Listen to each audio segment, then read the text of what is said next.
In this video, let me show you how to use the Bank of America Life Plan feature. So if you're trying to link a bank account in order for you to set personal goals, in this video, let me show you the way on how you do it.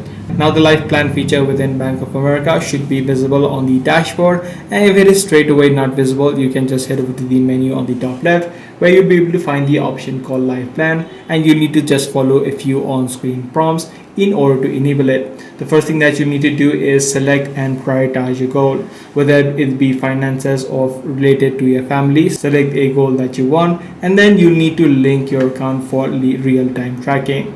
Link one of your checkings or savings account of Bank of America so that all of the information is visible in real time. Once your accounts have been linked, this tracks all of your real-time balances as well as gives you a step-by-step guidance. So this is the exact steps that you need to follow in order to use the Life Plan feature within Bank of America. If this guide video was helpful to you, be sure to subscribe. I'm going to see you in the next one.